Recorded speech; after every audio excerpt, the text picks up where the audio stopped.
नमस्कार, मी शोभित भोसले तुम्हा सर्वांचे करण कट्टा या पॉडकास्टमध्ये खूप खूप स्वागत करतो। आजच्या आपल्या पॉडकास्टच्या एपिसोडमध्ये आज आपल्याकडे गेस्ट म्हणून महाराष्ट्रातील संसदेतील एक बुलंद आवाज, राजकारण म्हणलं की आपल्या डोळ्यापुढे शरद पवार साहेबांचं नाव येतं।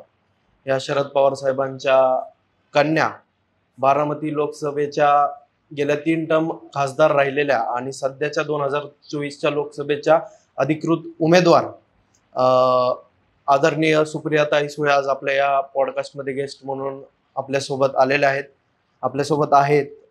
तर ताई, तुमचे खूप खूप स्वागत करतो या पॉडकास्टमध्ये। आपण वेळ न घेता डायरेक्ट किंवा थेट प्रश्नांना सुरुवात करूया। ताई, सुरुवात आपण या प्रश्नापासून सुरुवात करूया की तुमच्या फिटनेस बाबत सर्वांनाच प्रश्न पडलेला असतो, कारण की एका राजकारण्याचं असं फिटनेस असणं म्हणजे एक आश्चर्यच आहे। तर ताई, हो ताई, कारण की एवढ्या बिझी शेड्यूलमधनं ॲक्च्युली तुम्ही वर्षातनं 80 ते 90 दिवस दिल्लीला असता। या सर्व बिझी शेड्यूलमधनं ताई तुम्ही तुमच्या फिटनेसकडे कसं लक्ष देता किंवा तुमचा याबद्दल काही डाएट प्लॅन आहे? ते काही स्पेशल प्लॅन नसतो। तुम्ही जसे दात घासता, आंघोळ करता, जे कंपल्सरी आहे रोज, तसंच मला व्यायाम कंपल्सरी आहे आणि व्यायाम केल्याशिवाय माझा दिवस नीट जातच नाही। त्याच्यामुळे 24 तासात मी अर्धा ते 1 तास कंपल्सरी इधर वॉकिंग, योगा किंवा सायकलिंग करतेच, कारण का it's my way to sort of detox from my head. त्याच्यामुळे मी रिलॅक्स करते। मला असं नाही वाटत अरे बापरे व्यायाम करायचंय, माझं वाव आता व्यायाम करायचंय। ताई, तुम्हाला सुरुवातीला राजकारणात येण्याची इच्छा नव्हती, त्या ठिकाणी तुम्हाला डॉक्टरकी करायची होती, परंतु तुम्ही राजकारणाची सुरुवात मग कशी झाली आणि कोणाची इच्छा होती का? नाही, मी आयुष्यात जे करते ते सगळे निर्णय मी घेतलेले, माझ्यासाठी कोणी निर्णय घेत नाही। आणि याचं अर्थातच क्रेडिट माझे आई वडील आणि नवऱ्याला जातं, कारण माझ्या आयुष्यातला प्रत्येक निर्णय हा मी घेतलेला आहे, त्याच्याबद्दल मी अकाउंटेबल आहे। आणि मी राजकारण तुम्हाला वाटतं तसं राजकारण करत नाही। माझं राजकारण हे सामाजिक परिवर्तनासाठी, सोशल चेंज आणि सोशल एम्पॉवरमेंट, म्हणजे या देशामध्ये एक चांगला बदल घडवण्यासाठी मी खासदार होते, कारण का देश पातळीवर पॉलिसी लेवलला काम होतं। त्याच्यामुळे ह्या देशाची जी पॉलिसी आहे त्या पॉलिसीमध्ये मी काम करते। ताई, तुम्ही राजकारणात येण्याची इच्छा नव्हती आणि त्या ठिकाणी तुम्हाला बारामती लोकसभेतून सुरुवातीला लढण्यासाठी त्या ठिकाणी पक्षाकडून तशी संधी दिली गेली। असं नाही आहे, मी 2 वर्ष भटक्या विमुक्त समाजामध्ये काम केलं आणि शाळा संस्थामध्ये काम केलं 2 वर्ष। त्याच्यानंतर मी पहिल्यांदा राज्यसभेत निवडून गेले आणि 3 वर्ष मी राज्यसभेत काम केलं ॲट अ पॉलिसी लेवल राज्यसभेत। आणि माझं 3 वर्षाचं राज्यसभेचं काम ते बघितल्यानंतर मला लोकसभे लढायची असा निर्णय पक्षाने घेतला, तो 2 वर्ष आधी इलेक्शनच्या आधी घेतला। त्यामुळे 2 वर्ष मी बारामती लोकसभा मतदारसंघातल्या गाव, वाडी, वस्तीवर फिरले। 2006ला मी राज्यसभेत गेले, 1 वर्षाचं माझं काम पक्षाने बघितलं। मग 7मध्ये निर्णय झाला की 2009मध्ये मी लढायचं। त्याच्यामुळे ते 2 वर्ष मी बारामती लोकसभा मतदारसंघातल्या गाव, वाडी, वस्ती फिरले, मतदारसंघ समजून घेतला, प्रश्न समजून घेतले, कारण का लोकसभेचं काम हे खूप मोठं व्यापक असतं आणि दिल्लीमध्ये जाऊन ते काम करायचे। आणि साधारणपणे महाराष्ट्रातून लोकसभेला जायला फारसे लोक तयार नसतात आणि त्याच्यामुळे पण माझा इंटरेस्ट हा पॉलिसी आहे, त्याच्यामुळे मी लोकसभेचं तिकीट मागते।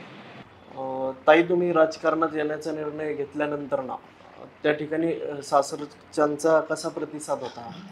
माझे सासरचे खूप मॉडर्न आहेत, म्हणजे सुळे फॅमिली पवारांपेक्षा जास्त प्रत्येक गोष्टीत मॉडर्न आहे। आणि त्याच्यामुळे माझ्या सासरी अशी काही स्पेसिफिक चर्चा किंवा काही नव्हती, कारण माझी नणंद, माझी सासू हे सगळे प्रोफेशनल्स आहेत, ते सगळे काम करतात।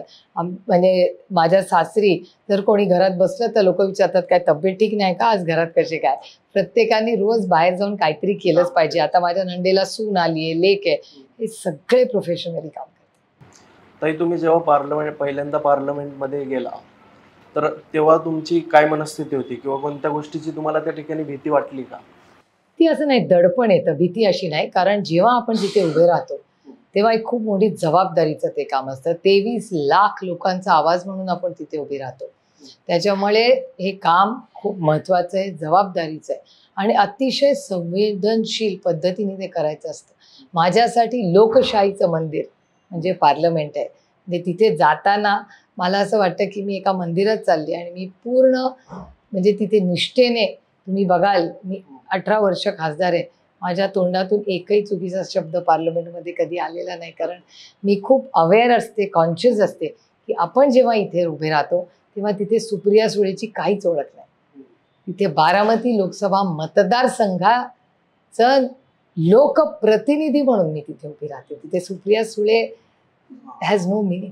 ताई, सध्या लोकसभेच्या निवडणुका लागलेल्या आहेत आणि दरवेळेस तुमचे विरोधक हे दुसऱ्या पक्षातील असतात, परंतु यावेळेस तुमचे विरोधक हे तुमच्या घरातीलच आहे. तर यावेळेसची निवडणूक लढताना काय मनस्थिती किंवा ही निवडणूक तुमच्यासाठी कशी असेल? तर मला असं वाटतं निवडणूक ही निवडणूक असते, त्याच्यात काही फार वेगळं काही नसतं आणि माझी वैचारिक लढाई असते, माझी वैयक्तिक लढाई कधीच नसते. तुम्ही माझं पार्लमेंटमधलं कुठलंही भाषण काढा, मी कधीही कोणाबद्दल वैयक्तिक कधीच बोलत नाही आणि एरवीही बोलत नाही. म्हणजे बाय नेचरच मी प्रायव्हेटली पण गॉसिप फार करत नाही. त्याच्यामुळे मला लोकांबद्दल बोलणं इज नॉट माय इंटरेस्ट. मला फार इंटरेस्टही नसतो दुसऱ्याच्या आयुष्यात. त्याच्यामुळे मला असं वाटतं की आपले जे एका लोकशाहीमध्ये आपण सगळ्यांनी जो लोकतंत्राच्या चौकटीत राहून, संविधानाच्या चौकटीत राहून आपण भाषण केलं पाहिजे. आणि वैयक्तिक टीका ही मला स्वतःला करायला आवडत नाही. याचं कारण माझ्यावर कैलासवासी यशवंत चव्हाणांचे संस्कार झालेले.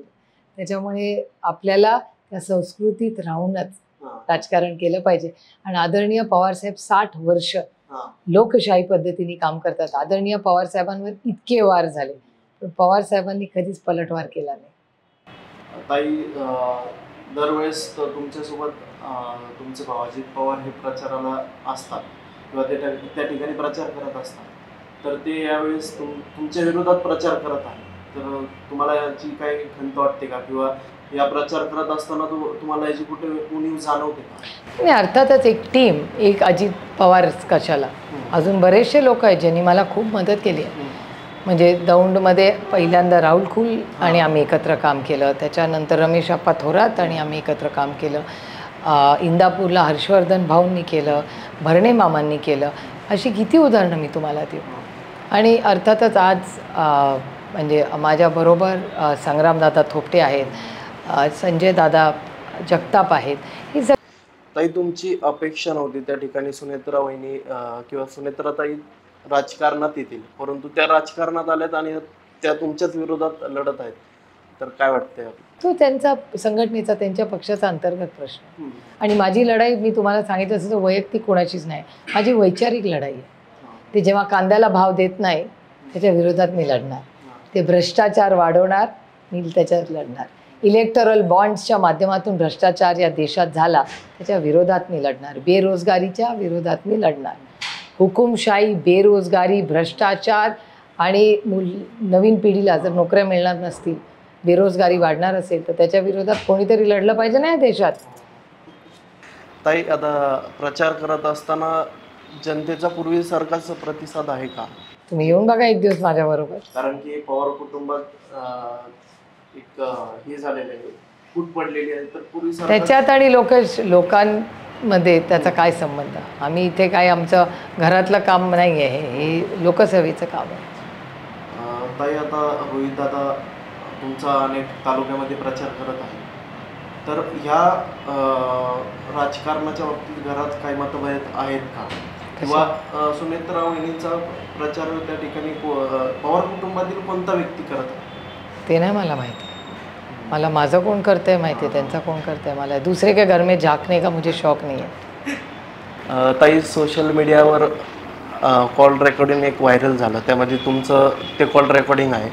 तुम्ही एका व्यक्तीला तुतारीवाला माणूस पोचलाय का नाही हे कळवण्यासाठी त्या ठिकाणी कॉल केला होता, परंतु त्या व्यक्तीचं असं म्हणणं आलं की आम्ही सुनेत्राताईसाठी काम करतोय त्या ठिकाणी.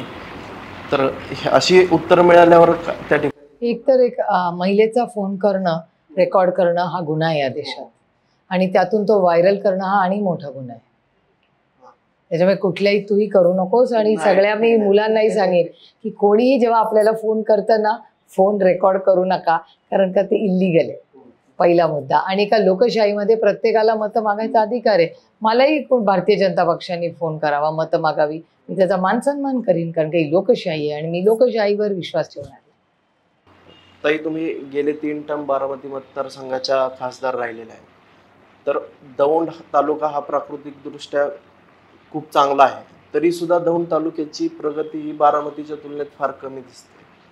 असं नाही, प्रत्येक म्हणजे सगळ्यात जास्त पाणी आणि ऊस माझ्या लोकसभा मतदारसंघात दौंडला आहे.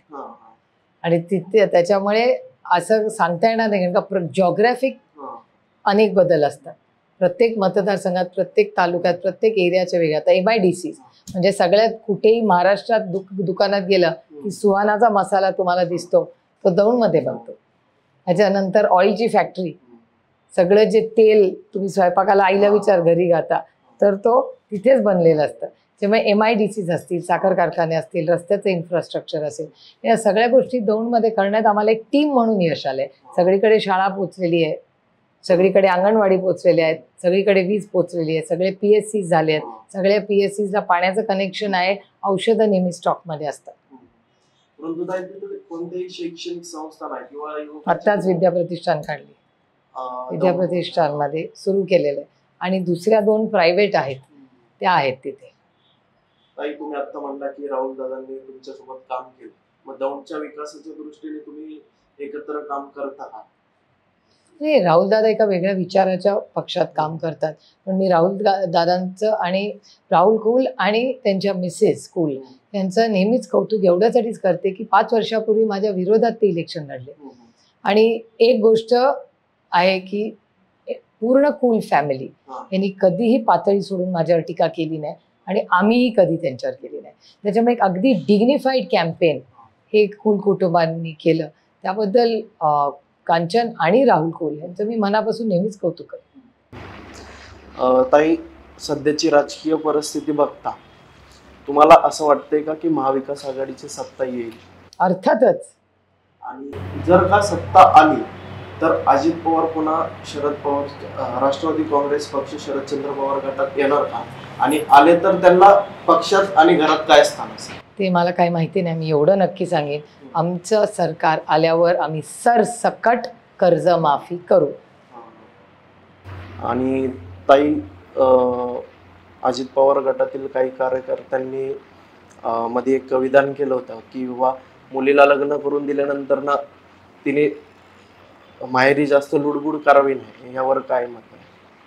मी बुरसटलेल्या विचारांवर बोलत नाही. I represent modern India. मी 21व्या शतकातली मुलगी आहे. मी शिकलेली आहे, सवरलेली आहे आणि पुरोगामी विचार, मी छत्रपतींच्या, शाहू फुले, आंबेडकरांच्या विचाराने वाढलेली मुलगी आहे. त्याच्यामुळे मी ह्या म्हणजे हा विचार पण करू शकत नाही, इतका आउटडेटेड विचार येतो. ताई, जर एखाद्या वॉर्डामध्ये किंवा त्या ठिकाणी एखाद्या व्यक्तीला काही अडचण असेल मतदारसंघात आणि ती जर वारंवार तो त्या ठिकाणी तक्रारी करून सुटत नसेल तर त्या व्यक्तीने काय प्रोसेस केली पाहिजे की त्याच्यात ती अडचण सुटली पाहिजे? त्यांनी स्थानिक लोकप्रतिनिधी, आमदार, खासदार, स्थानिक वॉर्ड त्यांना कॉन्टॅक्ट केला पाहिजे. ताई, राजकारणात शरद पवार साहेबांचं नाव हे खूप मोठं आहे आणि तुम्ही दिल्लीत असता, तुम्ही गेले 20 वर्षात नरेंद्र मोदी साहेबांना सुद्धा त्या ठिकाणी मुख्यमंत्री म्हणून बघितलं, आता पंतप्रधान म्हणून बघताय. तर ह्या दोघांमध्ये कोणते अवगुण आणि कोणते सद्गुण आहेत? दोघंही खूप मोठे आहेत, त्याच्यामुळे मी त्याच्यावर नाही बोलणार. No, of course not. आपल्यापेक्षा वयाने आणि कर्तृत्वाने मोठ्या लोकांबद्दल आपल्याला आदर सन्मानच केला पाहिजे. मोदीजींच्या पक्षाचे आणि आमचे कितीही मतभेद असले तरी मोदीजी आज एका विशिष्ट पदावर बसले, ते देशाचे प्रधानमंत्री एक आहेत आणि माझ्यापेक्षा वयाने खूप मोठे. त्याच्यामुळे माझ्यावर झालेल्या संस्कारांना आपल्यापेक्षा 20-25 वर्षाच्या मोठ्या माणसाबद्दल कधीच बोलायचं आणि त्याचे अवगुण सांगणारी मी कोण? बेरोजगारी, तुम्ही म्हणता बेरोजगारी, तर ह्या देशभर बेरोजगारीचा नेमका काय? तुमच्यासारखी जी नवीन पिढी आहे ना, म्हणजे माझ्या पिढीच्या नंतरची ही सगळी पिढी जवळपास शिक्षणाला खूप महत्त्व देते. म्हणजे एक वेळ अर्धी भाकरी खातील आई वडील पण मुलांना शिकवतील. तर मी खूप कष्ट करून शिकवले की समता कशातून येते, तर शिक्षणातून येते. त्याच्यामुळे म्हणजे आपण जेव्हा म्हणतो छत्रपतींचा महाराष्ट्र, शाहू फुले आंबेडकरांचा महाराष्ट्र, या सगळ्यांनी समतेची भाषा ही शिक्षणातून आपल्याला दिशा दाखवली.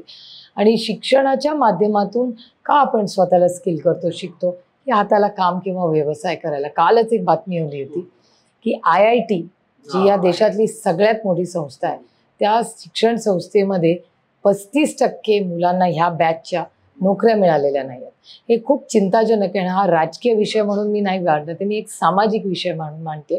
कारण का ह्या देशाच्या युवकांना जर हाताला एवढं टॅलेंट, हुशारी आणि मेहनत केल्यानंतर हाताला काम मिळत नसेल तर इट्स एक्स्ट्रॉर्डिनरीली अलार्मिंग. आणि मी हे केंद्र सरकार किंवा महाराष्ट्र सरकारवर टीका करायला म्हणत नाही आहे.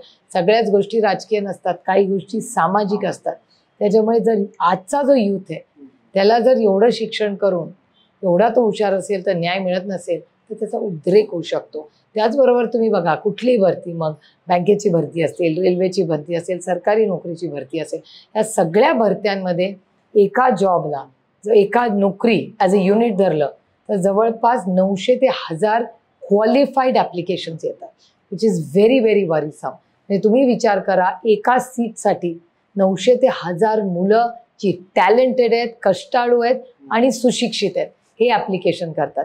त्याच्यामुळे ह्या देशामध्ये नोकऱ्या या जनरेट करण्यासाठी एक वायब्रंट इकॉनॉमी आणि चांगले इन्व्हेस्टमेंट्स येणं, ह्या सगळ्याचा खूप गांभीर्याने विचार जे कोणी सरकार असेल त्यांनी केला पाहिजे.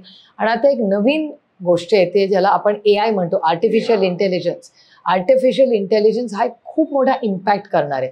तुम्ही त्याला डिस्रप्शन म्हणा, इम्पॅक्ट म्हणा. काही जॉब्स कमी होतील, काही जॉब्स वाढतील. हे काळच ठरवेल, as the story involve, research होईल तसा. पण त्याच्यामध्येही आपले खूप बदल होणार आहेत, शिक्षणात बदल होणार आहेत, टेक्नॉलॉजी, आज औषधांमध्ये डॉक्टर्सच्या स्किलिंगमध्ये फरक झाला आहे. त्यानंतर टेलिव्हिजन चॅनल्स, त्याच्यात केवढा मोठा, कदाचित 10 वर्षांनी कोणीतरी AI इथे बसलेला असेल आणि माझा इंटरव्ह्यू घेत असेल. त्यामुळे आणि कदाचित कॅमेरा पण लागणार नाही. त्यामुळे हे खूप मोठे बदल आपल्या आयुष्यात टेक्नॉलॉजीमुळे होत आहेत. तेव्हा सगळ्या गोष्टीचा एक पॉलिसी मेकर म्हणून आम्ही सगळ्यांनी खूप गांभीर्याने विचार केला पाहिजे. म्हणून मी सातत्याने भ्रष्टाचार, महागाई, बेरोजगारी याच्यावर का बोलते, कारण का मी एक पॉलिसी मेकर आहे. मी फक्त तुतू मेमेसाठी नाही निवडून जात. एका पॉलिसी लेवलला आपण सगळ्यांनी चर्चा करून हा देश पुढे कसा जाईल ह्याच्यासाठी आणि ग्लोबल सिटीजन्स आपली मुलं कशी होतील त्याच्यासाठी केला पाहिजे. इलेक्ट्रॉन बॉन्ड विषयी एक तर इलेक्टोरल बॉन्ड जेव्हा आणले तेव्हाच मी त्याचा विरोध केला होता. कारण खरं तर माझ्यावर जे पार्लमेंटमध्ये संस्कार झाले त्याच्यात अनेक नेत्यांचं खूप मोठं योगदान आहे. त्याच्यापैकी 2 महत्त्वाचे नेते अनेकांनी माझ्यावर संस्कार केले. त्याच्यापैकी 2 नावं मी आवर्जून उल्लेख करते. तो म्हणजे अरुण जेटली साहेब आणि सुषमा स्वराजजी. जरी ते भारतीय जनता पक्षात असले, आमची वैचारिक मतभेद होते, पण ती अतिशय उत्तम शिकलेली, म्हणजे एक आदर्श पार्लमेंटरियन कसा असावा तो सुषमाजी आणि अरुणजींसारखा असावा.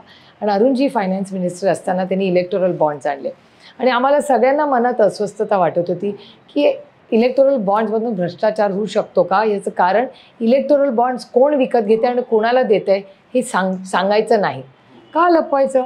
पारदर्शक म्हणजे राईट टू इन्फॉर्मेशन, RTI ही डॉक्टर मनमोहन सिंगजींनी या देशात पारदर्शक कारभार आणण्यासाठी आणली. अकाउंटेबिलिटी म्हणजे मी जर लोकप्रतिनिधी आहे, माझा सगळा वेळ आणि आयुष्य हे तुमच्यासमोर पारदर्शकपणे मी ठेवलं पाहिजे. आणि म्हणून RTI आणण्याच्या मागे तोच विचार होता की करप्शन कमी आणि अकाउंटेबिलिटी जास्त.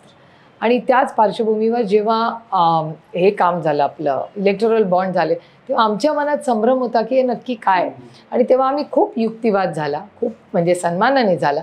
आणि तेव्हा अरुणजी म्हणाले की नाही, असं नाही, तसं नाही. आम्ही त्यांना म्हणत होतो की तुम्ही ओपन करा, या देशातल्या लोकांना कळू दे, लपून का ठेवायची बातमी. मग एनिवे त्यांनी पुश केलं आणि मी माननीय सुप्रीम कोर्टाचे मनपूर्वक आभार मानते की या देशातला सगळ्यात मोठा भ्रष्टाचार जो होता तो इलेक्टोरल बॉन्ड्समध्ये.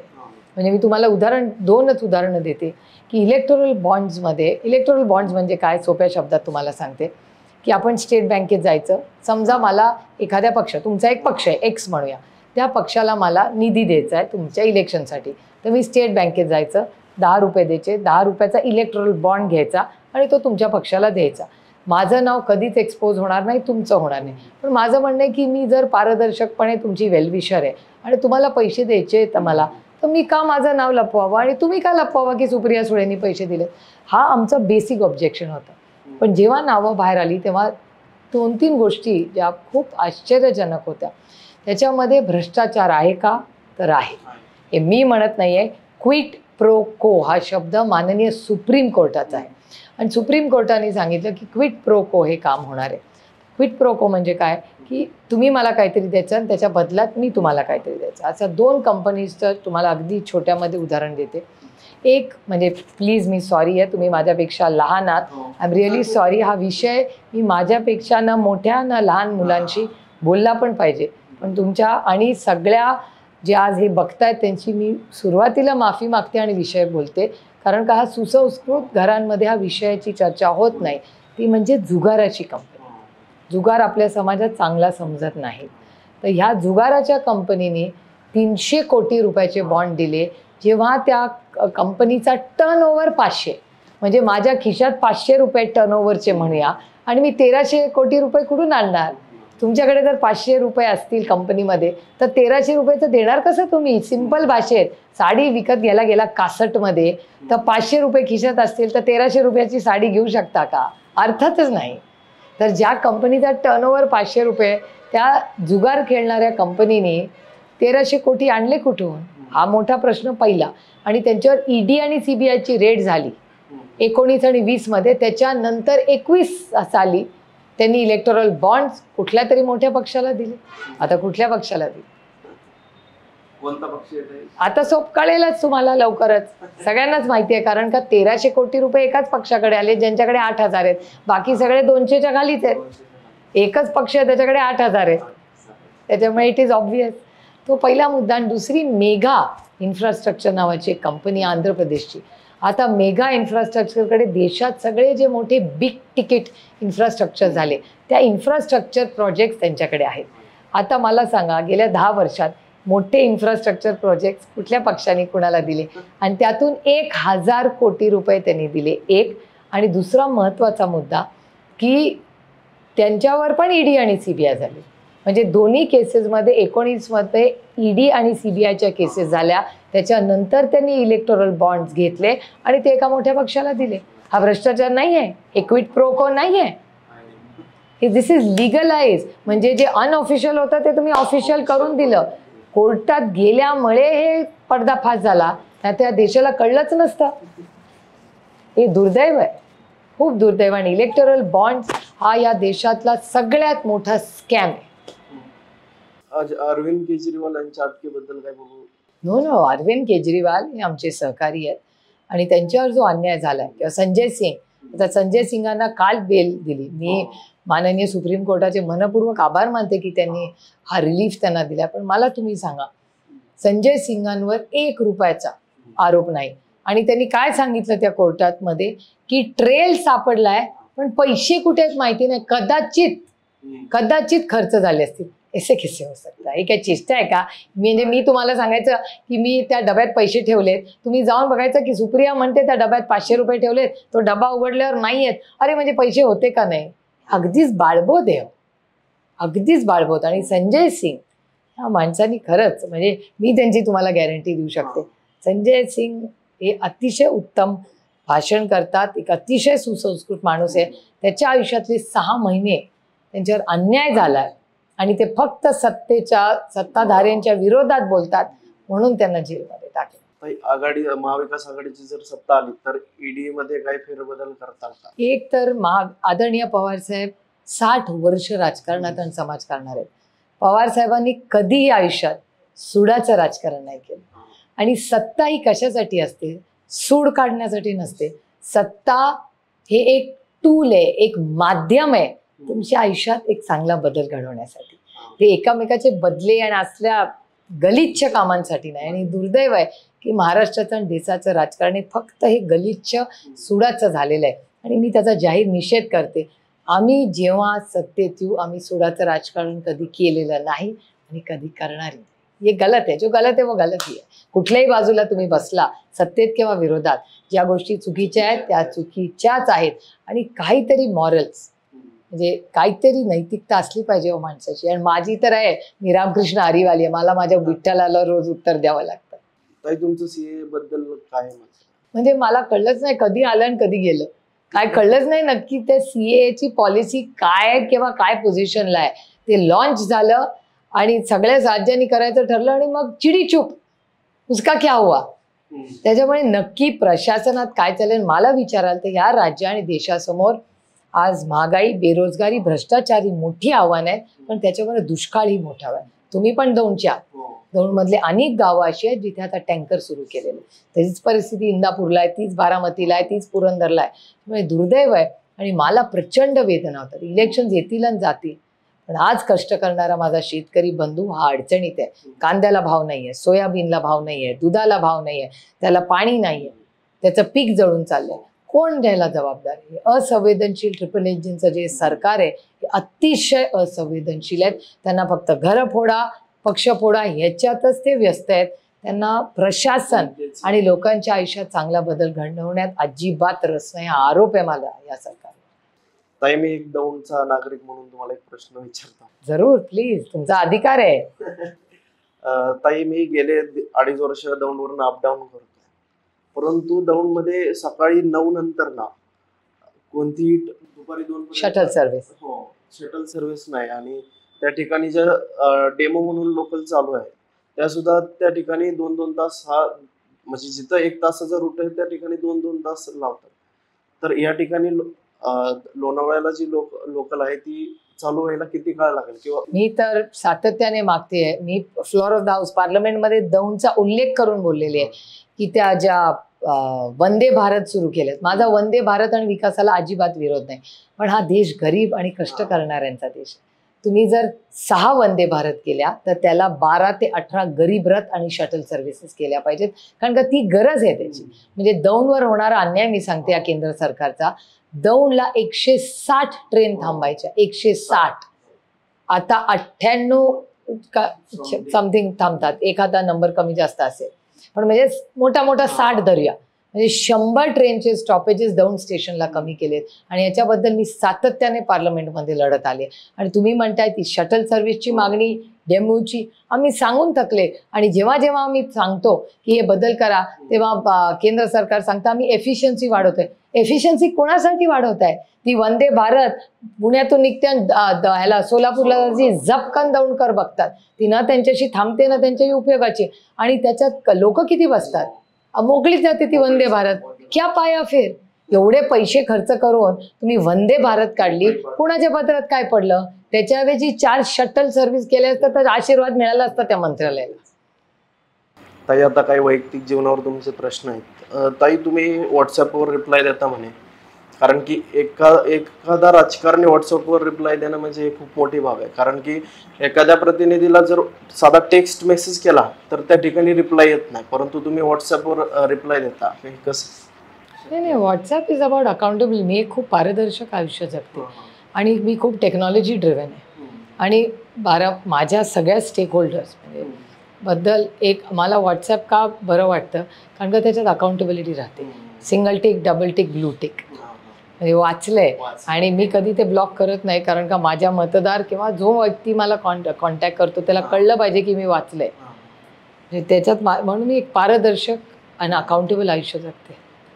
आता प्रचार काळातील तुमचे रोजचे शेड्यूल कसे असतात? म्हणजे दिवसाची सुरुवात कशी होते आणि दिवसाचा शेवट कसा होतो, किंवा तुमचे ओव्हरऑल शेड्यूल कसं असतं? माझा सगळे दिवस असेच नॉर्मल असतात जसे प्रचारातले आहेत. एवढाच फरक की माझ्या नवऱ्या आणि मुलांना मी फार दिवस भेटलेले नाही.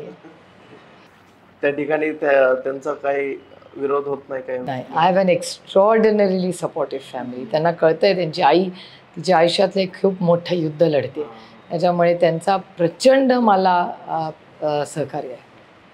ताई तुम्ही आमची शाळा ह्या जो कार्यक्रम घडला होता तुमच्या शाळेत, तर त्या ठिकाणी एक तुमच्या मैत्रिणीचा किस्सा सांगितला होता की त्या ठिकाणी त्या मैत्रिणीची कुठे छेड काढली होती आणि त्या ठिकाणी त्या मैत्रिणीने त्या मुलाला मारलं होतं. तर असा किस्सा तुमच्या बरोबर कधी घडलाय का शाळेच्या जीवनात आणि कॉलेज जीवनात? मी बाय नेचर एक खूप इझी आणि फ्रेंडली मुलगी आहे. त्याच्यामुळे असे गुण जर झाले असतील तरी ते त्या स्ट्राईडमध्ये घ्यायचे असतात. आणि माझ्या आईने एक खूप मोठी गोष्ट शिकवली आहे मला. माझ्या आईने मला नाही म्हणायला शिकवलं. त्याच्यामुळे सुसंस्कृतपणे मला नाही म्हणता येतं. ताई, हे प्रश्न विचारू नये कारण की या प्रश्नाचा आपल्या जीवनात कुठेही संबंध येत नाही, परंतु तुम्हाला 10वीला आणि 12वीला किती पर्सेंटेज? हो ना, ऑफकोर्स इट मॅटर्स. मला वाटतं 10वीला 86 किंवा काहीतरी होतं आणि 12वीला 89 का काहीतरी. 80? हां, ऑलवेज बिटवीन 85 अँड 90च माझे मार्क असायचे नेहमी. 80, 70, 80, 90. ताई, तुम्ही एका इंटरव्ह्यू मध्ये म्हटला होता की पवार कुटुंबात इमोशन्स दाखवायचे नाही किंवा दाखवायचा अधिकार नाही, असं का? आम्ही पब्लिक लाईफमध्ये आहोत. पब्लिक लाईफमध्ये इमोशन्स दाखवायचे. एक माणूस म्हणून प्रत्येक. हो, पण पब्लिक लाईफ ना, काम असतं. उद्या डॉक्टरच पॅनिक झाला आणि रडायला लागला तर कसं चालेल? ताई, तुमच्या सासरच्यांची तुमच्या राजकीय जीवनात कसा प्रतिसाद आहे? त्यांना काही इंटरेस्ट नाही. माझा नवरा, मुलं, सासरचे, त्यांना माझ्या कुठल्याही राजकीय ॲक्टिव्हिटीमध्ये 0 इंटरेस्ट असतो. 0. ताई, तुमचा मुलगा आणि मुलगी काही शिक्षण घेतात आणि भविष्यात ते राजकारणात दिसतील? माझी मुलगी लंडन स्कूल ऑफ इकॉनॉमिक्समध्ये MA करून लंडनला नोकरी करते आता. आणि माझा मुलगा आत्ताच इंग्लंडच्या एका युनिव्हर्सिटीमध्ये हिस्ट्रीमध्ये पास होऊन MBA करायला अमेरिकेला चालला. हे शिक्षण घेत ताई पुढे राजकारणात दिसतील काही? आता ती त्यांची इच्छा, माझी इच्छा विचारली तर माझी इच्छा नाही माझ्या दोन्ही मुलांनी राजकारणात यावं. ताई, तुम्ही YouTube चॅनल चालू केला, म्हणजे तुम्ही चालू केला म्हणजे आमच्या सारख्यांचं तर त्या ठिकाणी, तर YouTube चॅनल चालू करण्यामागचं कारण काय? लोकांना माझं काम पारदर्शकपणे पोहोचवण्याचं काम आहे, बाकी काहीच. कारण का मी पब्लिक लाईफमध्ये फक्त लोकांपर्यंत तुमचं. हो, अर्थातच मी लोकप्रतिनिधी आहे. आपल्या लोकप्रतिनिधीची पॉलिसीवर काय विचार आहेत हे कसं कळणार त्यांना? त्याचा प्रचार आणि प्रसार करण्यासाठी खूप सोपं माध्यम. ताई, जेव्हा मी या पॉडकास्टची प्लॅनची सुरुवात केली आणि मी गेस्टचं नाव तोपर्यंत फोडलं नाही जोपर्यंत टायमिंग फिक्स होत नाही, आणि जेव्हा टायमिंग फिक्स झाला मी तेव्हा गेस्ट तुमचं नाव त्या ठिकाणी सांगितल्यावर माझ्या एका फ्रेंडचा असा प्रश्न होता की मी ताईंचा खास मेकअप बघण्यासाठी त्या ठिकाणी पॉडकास्टला येणार आहे, तर ताई तुमच्या मेकअप बद्दल काय रहस्य तुम्हीच? मला किती आनंद वाटतोय की एक पुरुष मला प्रश्न विचारतोय. I am totally flattered. एक तर मी अजिबात मेकअप लावत नाही, ॲब्सोल्युटली नॉट. म्हणजे मी त्याच्या विरोधात आहे वगैरे असं नाही. प्रत्येकाला आपल्याला जे वाटावं ते करावं, त्यांनी तसं जगावं या विचारांची मी आहे. त्याच्यामुळे एक तर मी मेकअप म्हणजे माझ्याकडे मेकअप पण नाही आहे, मी ठेवतही नाही. आणि मी खूप मिनिमलिस्टिक आयुष्य जगते. मी ज्या गोष्टी वापरते ना तेवढ्याच मी ठेवते. माझ्या येऊन कपाट तुम्ही पाहिलं तर खूप मिनिमलिस्टिक माझं कपाट आहे. आता मी रोज साड्याच नेसते, पंजाबी ड्रेस ठेवून करू काय? माझ्या कपाटात नुसतं होल्ड कर, नेव्हर होल्ड. आणि हे मला कोविडने शिकवलं. कोविडच्या काळात मला कळलं की आयुष्यात शेअरिंग किंवा जे देण्यात जेवढी मजा आणि आयुष्य जगण्यात जी मजा आहे ती नुसतं होल्ड करून मला हे पाहिजे मला हे पाहिजे त्याच्यात नाही हो मजा. एखादी गोष्ट माझ्याकडे असेल तुम्हाला आवडली आणि ती देण्यात जी मजा आहे, तुमच्या चेहऱ्यावरचा आनंद हा मला जास्ती समाधानी आहे माझ्याकडे ती वस्तू राहण्यापेक्षा. आणि त्याच्यामुळे माझा म्हणजे मी खूप मी एक कॉटन आणि मी मेक इन इंडियाचं बेस्ट प्रॉडक्ट आहे. मी सगळंच मेक इन इंडिया वापरते, फक्त माझा eyeliner is not made in India. कारण का आता मी शोधते आहे, मी कुठलाही मेकअप लावत नाही. एक सिक्रेट तुम्हाला सांगते, मी माझा चेहरा थंड पाण्याने धुते. मी कधी थंडी असू दे उन्हाळा असू दे, मी गरम पाणी माझ्या चेहऱ्याला कधीही लावत नाही, नेव्हर. मी पाणी खूप पिते आणि बाकी बिझनेस इज युजुअल. तुम्ही जे करता तेच मी करते. आणि एक गोष्ट नेहमी लक्षात ठेवा की संघर्ष, चॅलेंजेस, दुःख सगळ्यांच्या आयुष्यात येतात. अभी उसकी बारी है, अभी मेरी बारी है, कल तुम्हारी आएगी, तुम्हारी नहीं आएगी. पण असं प्रत्येक वेल डन, लढायला तयार आहे. त्याच्यामुळे हे आलं की नेहमी लक्षात ठेवायचं की आपला ग्लास अर्धा मोकळा नाही आहे, आपला ग्लास अर्धा भरलेला आहे. लोकांच्या आयुष्यात वळून बघावं, खूप प्रॉब्लेम्स असतात. तेव्हा असं वाटतं अरे आपले प्रॉब्लेम्स काहीच नाही आहेत, आपण कशाला उगाच रडत बसतोय. त्यामुळे त्याच्यावर खूप गोष्टी म्हणजे मी नेहमी सगळ्यांना सांगते, आपण सगळे जे इथे बसले आहोत आपण सगळे नॉर्मल आहोत. ही केवढी मोठी गोष्ट आहे. आपण किती टेकन फॉर ग्रांटेड होतो की माझा हात पाय डोळे कान सगळे चालतात. तुम्ही ते टेकन फॉर ग्रांटेड करता. हे तुमचं भाग्य आहे की तुमचं सगळे फॅकल्टीज चालतात. त्याच्यामुळे आय एम बाय नेचर, मी रोज माझ्या पांडुरंगाला, विठ्ठलाला थँक्यू म्हणते, कारण का त्यांनी खरंच मला खूप दिलंय. आणि मग मी एक्सरसाइज करते, त्याच्यामुळे माझी स्किन चांगली राहते असं मला वाटतं. आणि माझी स्किन चांगली राहते याच्यासाठी मी स्पेशल काही करत नाही. ती आता तुम्ही लोक म्हणता म्हणून मी I am feeling happy about it.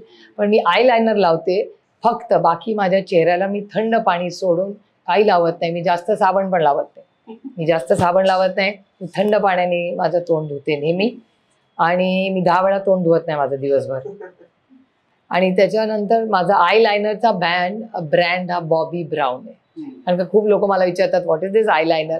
That is Bobbi Brown. Bobbi ब्राऊनची अशी एक बरणी येते, तो इन्स्टंटवाला नाही, हा जेल आहे. एका बरणीत येतं Bobbi Brown. Black ink 1 number आहे त्याचा. आणि ते एका छोट्याशा ब्रशने मी रोज लावते. एकदा सकाळी लावलं मग ते ना दिवसभर राहतं ना. रात्री तुम्ही बघताय ना आता मला संध्याकाळी, इट्स लुकिंग फाईन.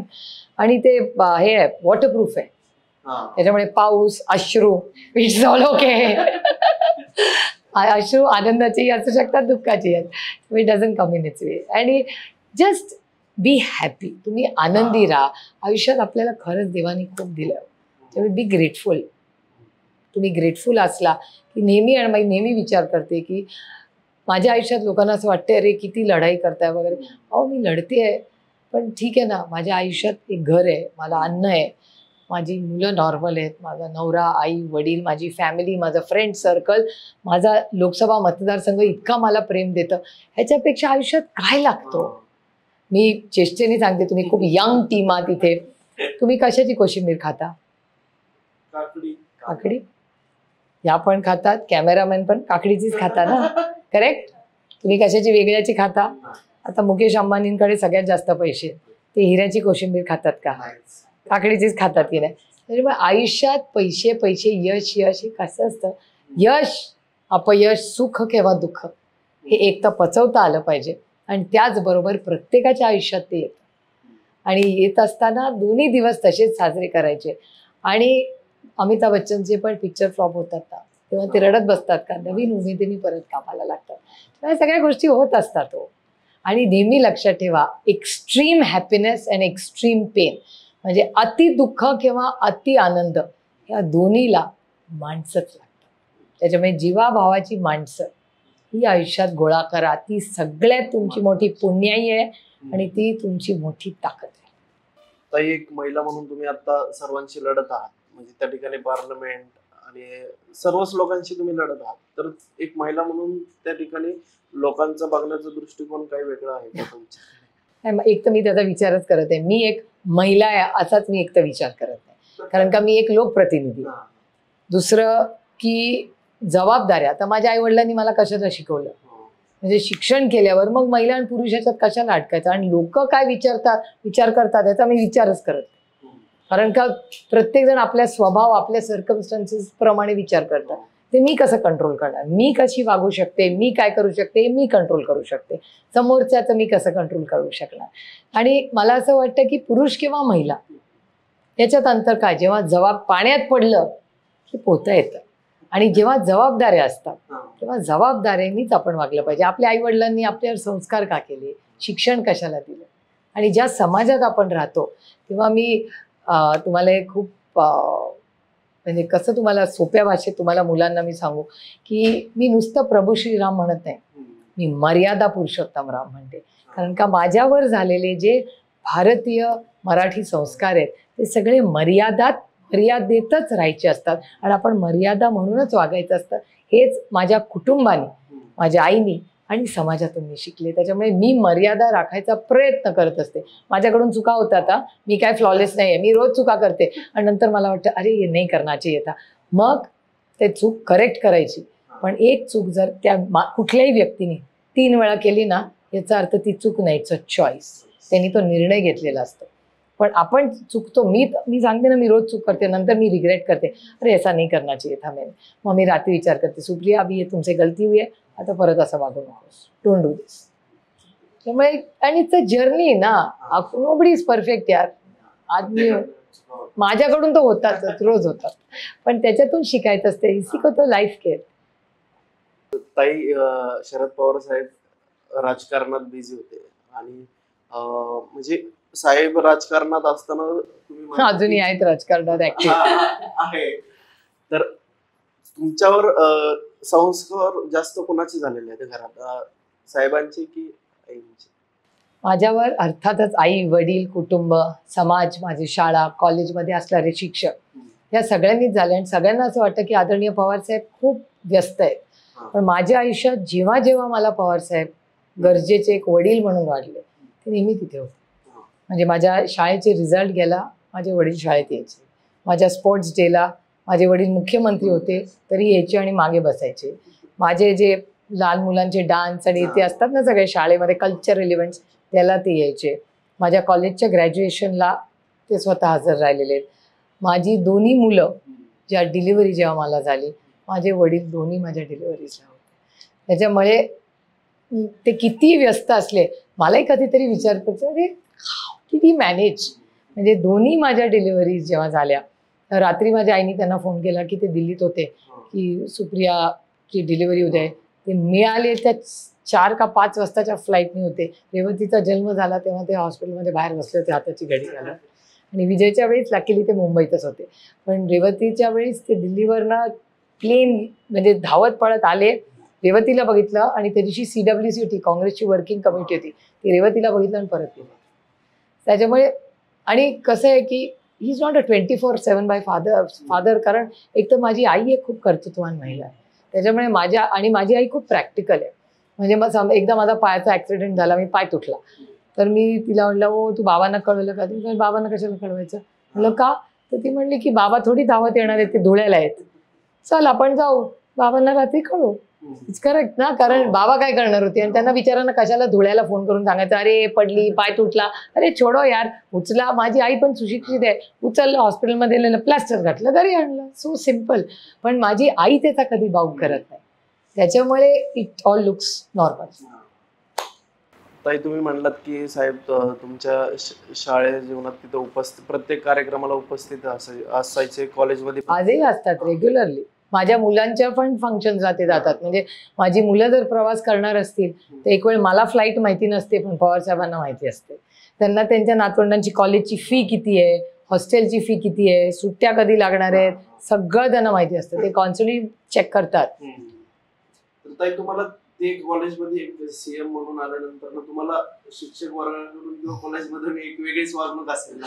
नाही प्लीज, मुंबईत तसं अजिबात चालत नाही. मुंबईत रिव्हर्स असतं. म्हणजे मुंबईमध्ये आपले वडील लाल दिव्याच्या गाडीतून येत आहेत म्हणजे ओ माय गॉड, सगळे हसणार आपल्याला दूर हो. म्हणजे मी शाळेत जर कधी आम्ही एकत्र ड्रॉप करायला आले तर मी गल्लीच्या तोंडावर ते मला सोडायचे आणि चालत आत जायचे.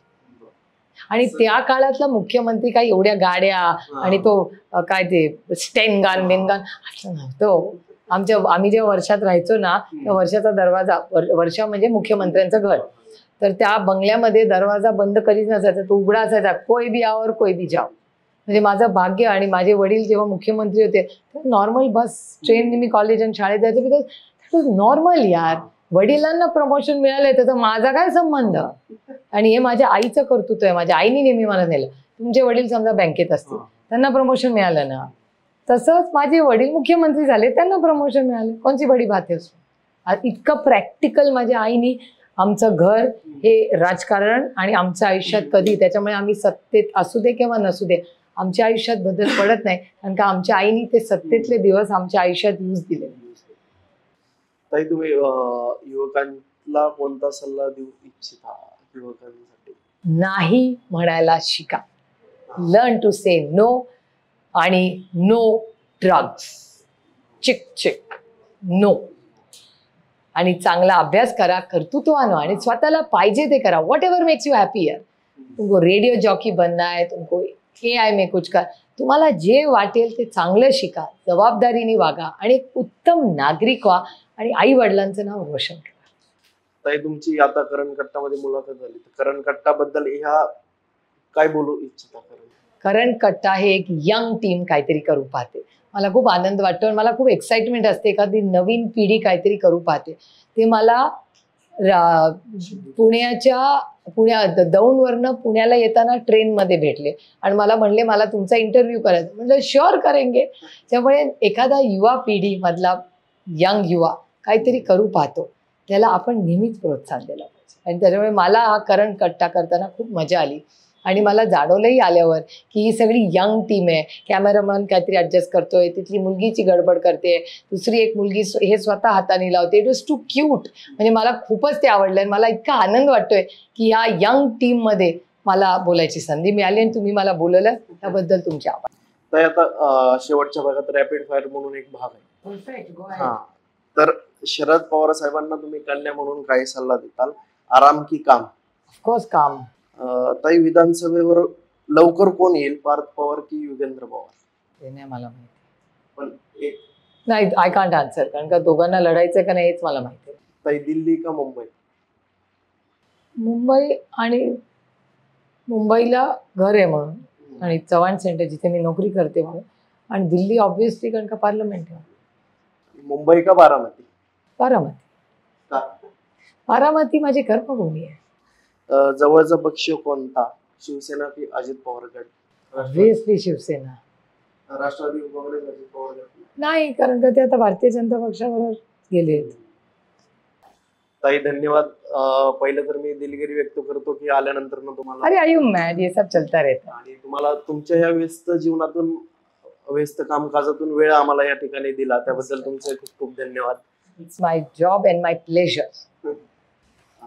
ताई, तुम्हाला पुढील वाटचालीसाठी खूप खूप शुभेच्छा. तुमचे नवीन सुरू केलंय करण कट्टा, म्हणून मी तुम्हाला एवढंच सांगेन की कुठलीही नवीन गोष्ट करताना तेव्हा शुभ संकेत कशातून येतात? तुतारी वाजून येतात. त्याच्यामुळे काही चांगलं काम करत असताना शुभ संकेत म्हणजे तुतारी. त्याच्यामुळे तुतारी वाजवा आणि चांगल्या कामाची सुरुवात करा.